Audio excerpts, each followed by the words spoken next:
જય જિનેન્દ્ર.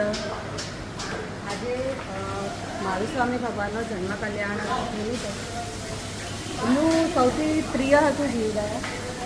તો મારી બધાને ખાલી એટલી જ રિક્વેસ્ટ છે કે પ્લીઝ જેટલી બને એટલી જીવદયા પાડો. આ અબોલતા જીવોને તમે જેટલા બને એટલા ભોજન આપો, તમારો પ્રેમ આપો. ધન્યવાદ. બાકી તો બધું ખોટું, એક તારો માર્ગ હાચો.